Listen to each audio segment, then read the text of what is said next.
Peoria, Videomax Limited presents Midstate Magazine with your hosts, Christina Colosimo and Jennifer French. Your news anchors, Jewel Jones and Tierney Modulin. Sports with Cody Brutlag. Your news interviewer, Rachel Seacrest. And the Midstate News Team. Get Real with Darian Clay. About Town with Courtney Shattuck. Let's Eat with Sherry Ellis. And In the Spotlight with our own Sandra Hollywood Hall. Street Team is with Daniel Shore, and State of the Arts features Matt Seneca. Our hosts, Christina Colosimo and Jen French, now welcome you to Midstate Magazine. Take it away, kids. Thanks and welcome to Midstate Magazine this week. I'm Jen French. And I'm Christina Colosimo. Happy voting day. Happy November. I don't know how November came. And happy post-autumn equinox. Oh. So actually it happened in September. If you don't know what the autumn equinox is, here we go. This is like the Earth, Science and this class. is the Okay. equator. Okay. And like during winter, like the northern hemisphere is kind of like this. This is Peoria. Okay. And then summer is kind of like this, but this is autumn equinox, where it's just kind of even. Yeah. Interesting. So this is the fall. So time doesn't change until after the equinox, like the official equinox then? Yeah, I don't know how it works. I think that was something that was daylight savings time happened nice in little science colonial times or something. I liked that. I liked that a lot. But you know, if all else fails in life, you can just be a science teacher. yeah. That was talent right there with the pumpkin and everything. Do you have any fall traditions that you ever do? No, my family personally, like my mom isn't really good at cooking Thanksgiving food, so just everything ends up burnt, and we usually go to someone else's house. I like it. Like the next day, we just don't eat the leftovers. It's like, that no. bad. It's that bad. Yeah, I'm always a big pumpkin picker, and I love to go apple picking too. And then I give the apples to someone else and the pumpkins to someone else to make pies and ciders and breads and all the good I really stuff, like 'cause I can't how bake. if you go to like a farm or something where they have all those things, they just have everything made out of apples, like apple butter, apple coffee. It's like a big marketing campaign for apples. Everything. Just if they could make apple soap, they'd probably make that too. Well, I'm sure the Granny Smith apple family potpourri. really likes, you know, this time of season. Is that like, is it a family? No, I just made that up. That's okay. But anyways, let's see what the news has for us and if they can introduce us with some autumn things today. Thanks, Jen and Christina, and good evening, and thanks for joining us. I'm Jewel Jones. And I'm Tierney Modulin. And now let's take a first look at the news. There's good news for Central Illinois residents when it comes to gas prices. The average gallon at the pump came to $2.25 this week, down from $3.80 just a month ago. To stay on top of the fluctuating gas prices, you can go to several websites. www.motortrend.com and www.fueleconomy.gov are just two of the many online gas price locators, which will help you find the lowest gas prices nearest to you. Last week, ABC's Extreme Home Makeover brought an extremely big surprise to a local family. The Grice family of Pekin was chosen by the show out of 5 other local families. Extreme Home Makeover made their way to the Grice family home in Pekin. Steve and Jeannie Grice have 7 children, and of those 3 adopted. The two have fostered over 250 children throughout their life. Their youngest son, Jake, has brittle bone disease and dwarfism. These are all reasons why Extreme Home Makeover chose this family. Extreme Home Makeover!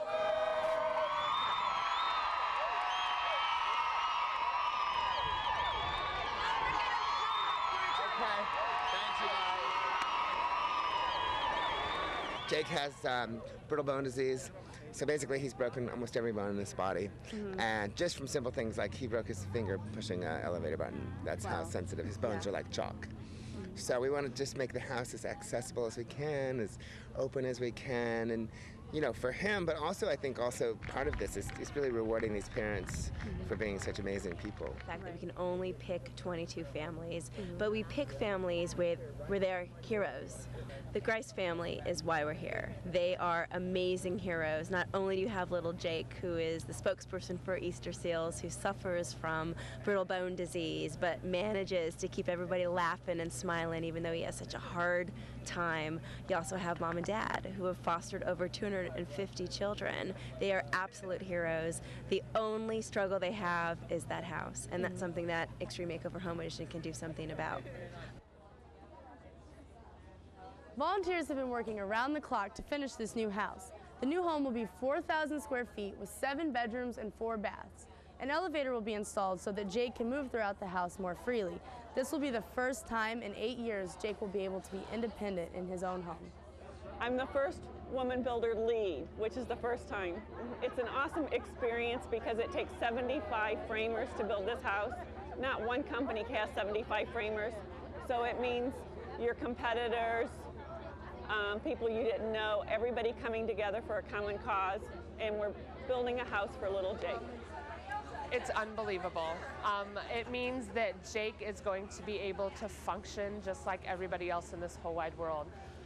Everything that he has never been able to do before, he has a chance to do, be it getting across the house by himself, washing his hands by himself, taking a shower by himself, being able to transport himself between the stories in the home, the basement and the first floor by himself. 8 years old, and he's never had a chance to do that ever. So this is totally going to change his life, and it's unbelievable. People gather by the thousands here today to see the new home revealed to the Grice family. After much anticipation, the family is finally in their new home, where accommodations will make life a little bit easier for Jake and the entire family. For Midstate Magazine, I'm Rachel Seacrest. Recently, Gideon Diego came to Bradley University to speak to students. Our news interviewer, Rachel Seacrest, got a moment to sit down and talk with him.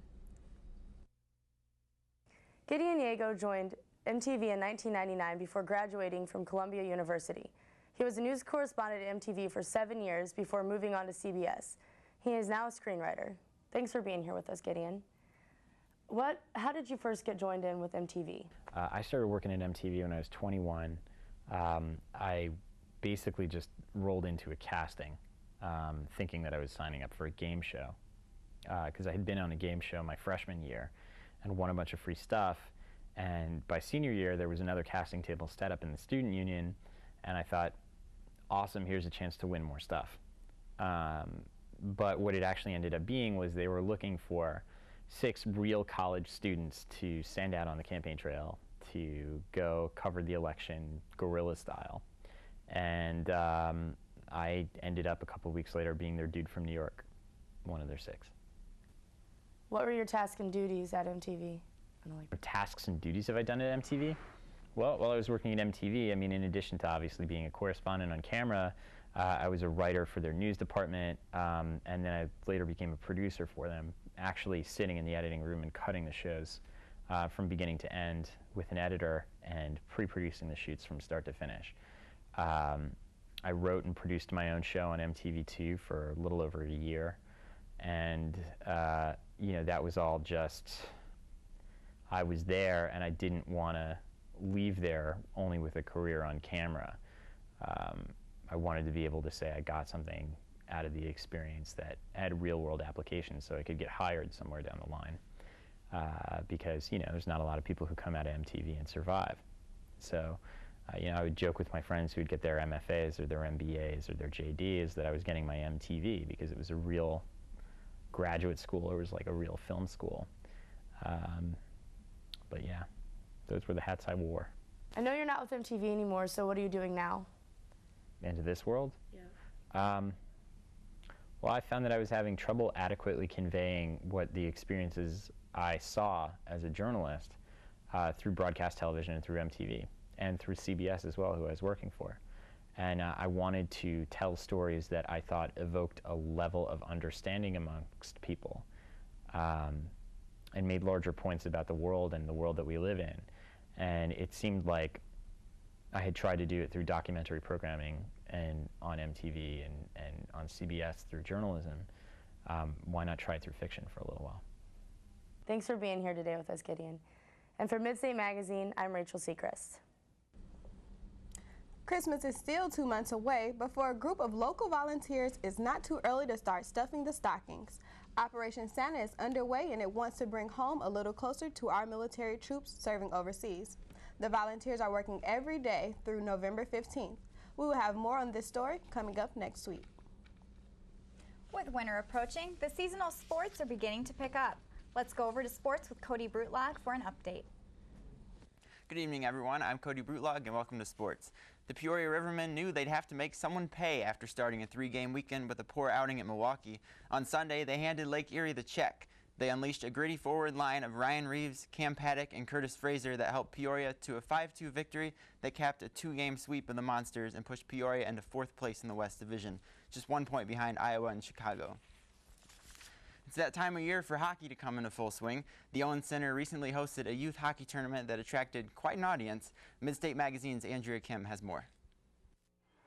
As the winter season approaches, putting an end to outdoor sports,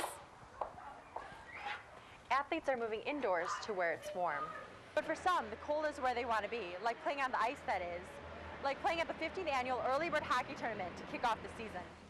The Early Bird Classic is played at the Owens Center in Peoria, bringing in players from all over Illinois, as well as other surrounding states, as far as Nebraska. The tournament that Peoria came up with a number of years ago gives teams an early opportunity to play different teams in their age-appropriate levels before league play. Gives them 4 games on a weekend, gives them a chance to play teams that they probably won't see during the regular season. The hockey season starts mid-November through February, but we've been practicing since the beginning of September. It's a game that we find that when young players put on skates and put on equipment, it's very energizing for them, and we find that when we do that, we get a lot of converted people to say hockey's really a great sport and a lot of fun, good physical activity, good team sport, a lot of aspects that I think are important in sport. As Owens Center finishes off hosting in Peoria, the players will go on to other tournaments, but you can see more hockey action here in December when the snowball tournament takes place. This is Andrea Kim for Midstate Magazine. Thanks, Andrea. 2 popular Bradley basketball events are looming on the November calendar. The Bradley Athletics ticket office is collecting reservations for a quartet of men's and women's basketball bus trips. 2 items of note as the countdown to the start of the 2008 and 09 basketball season continues. The popular Chicago Tip-Off Luncheon makes its return to the Bradley basketball preseason scheduled for tonight. Head coach Jim Less and Paula Busher will be the featured speakers at Harry Carey's Italian Steakhouse and Bar in downtown Chicago. Tickets for the Bradley Basketball Chicago Tip-Off Luncheon are $40 and can be purchased in advance by contacting the Bradley Braves Club office at the number on your screen, 309-677-2667. Now, I'm not a weatherman, but I know that snow is on its way to central Illinois, whether we want it or not. And just in time for that snow, I have your trivia question for this week. What National Hockey League player was named the Great One?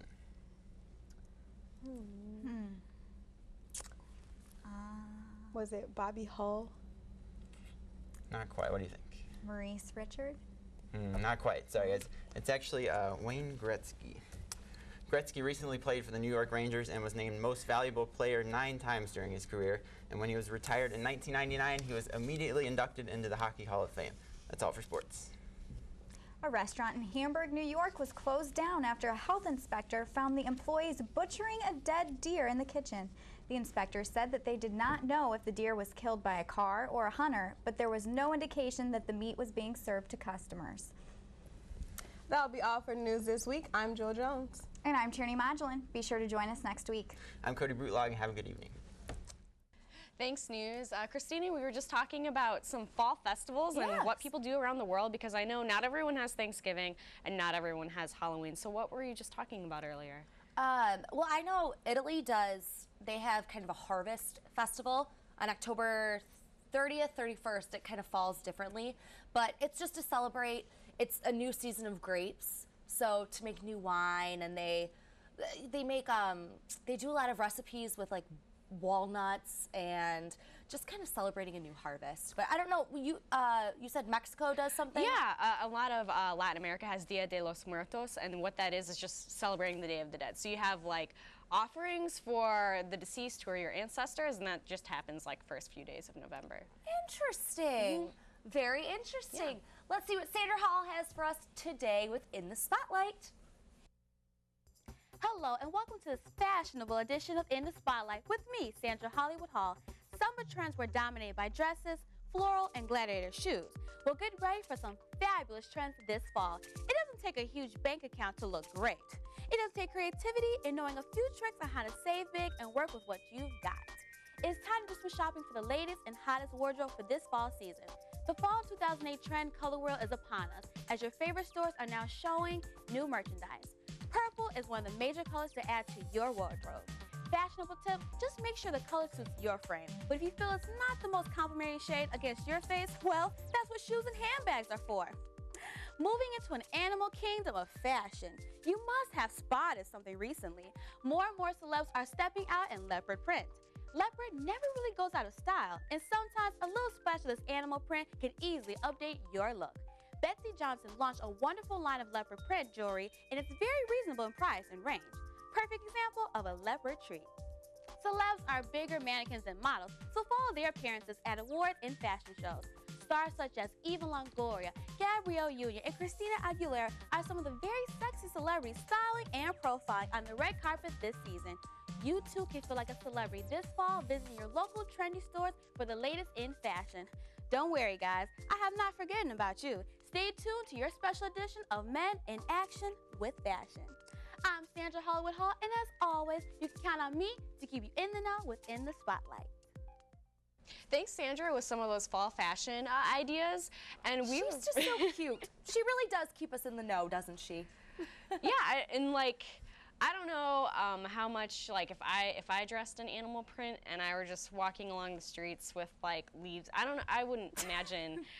Would you feel like the animal a little bit too much? In North America, yeah. Okay, I understand that. I understand that. Now, I also saw though that feathers are in for the season, like accent feathers for the fall. I mean, people are putting them in their hair, and their colors are made with feathers. Are they real? And see, I don't know. Are they? Now you couldn't do the animal prints, but could you do the feathers? Well, I don't know if like the feathers are real or synthetic. I know it probably doesn't matter, but okay. Would you be against wearing the real though? Maybe well, not. I don't know if that would go with me. I'd feel like I'd fly away. Sherry Ellis has for us.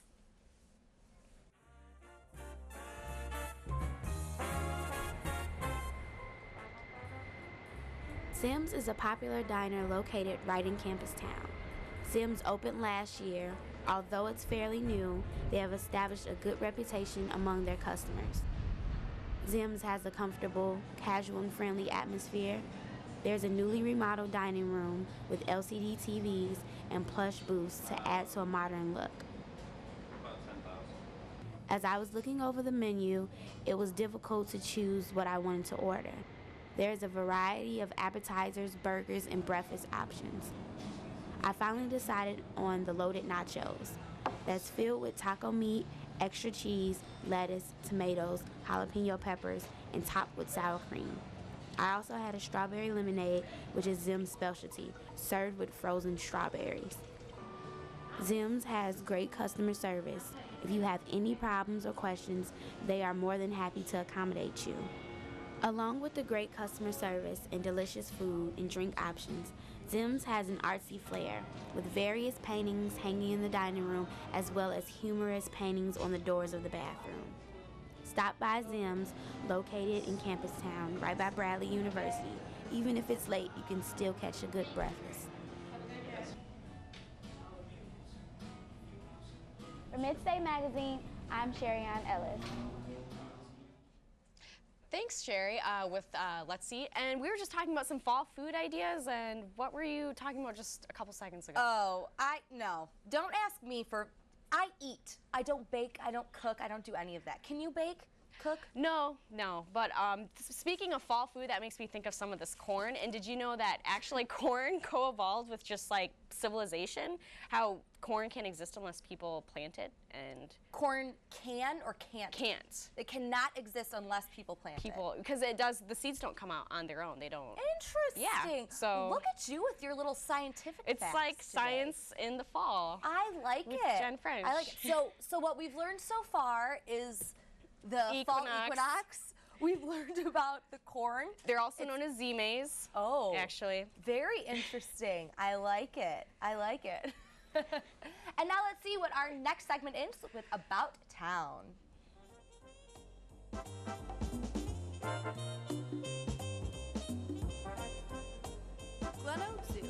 located on Prospect and McClure, is a great place to bring your family and friends. I think some of the really great things about Peoria Zoo is, one thing, it's manageable in size.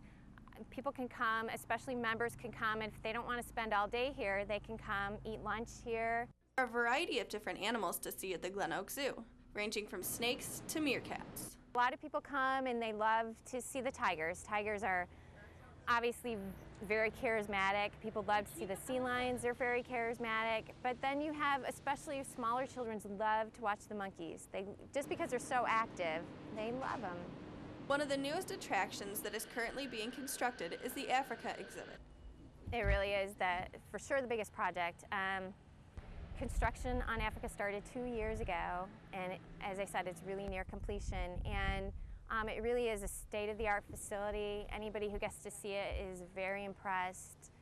Visitors can be expected to be taken through a wildlife experience unparalleled to any other exhibit in the zoo.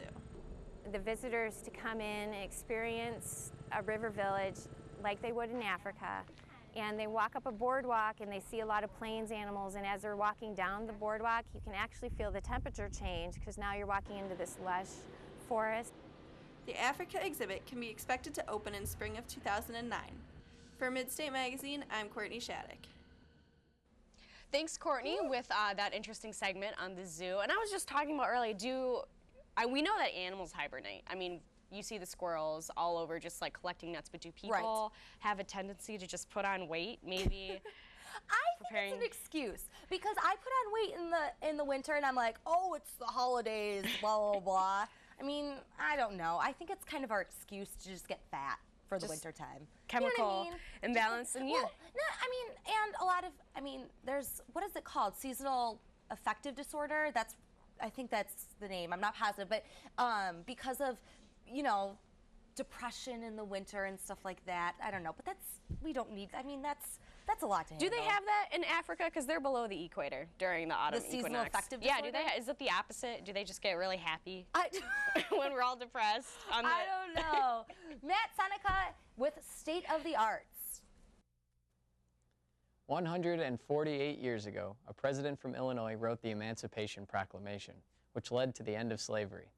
It took 100 years from that date for the civil rights movement in America to finally grant equal rights to African Americans. One song from that era became the anthem, "We Shall Overcome." Tonight we revisit that song through the voices of the Peoria's Heritage Ensemble, directed by Sharon Samuels Reed, in honor of the historic election held today with the first ever African American, another man from Illinois, running for president.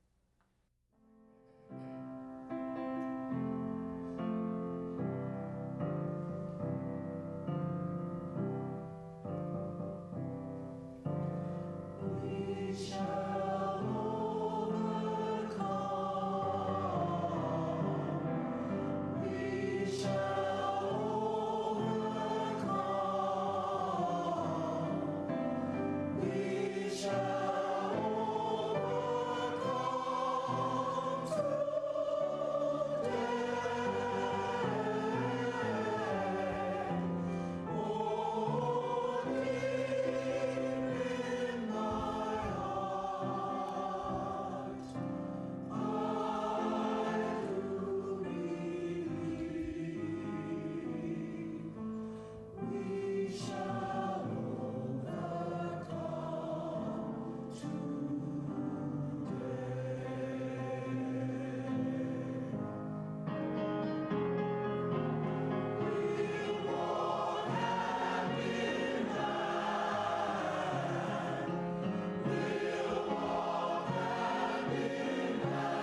wonderful rendition of We Shall Overcome by the Peoria Heritage Ensemble.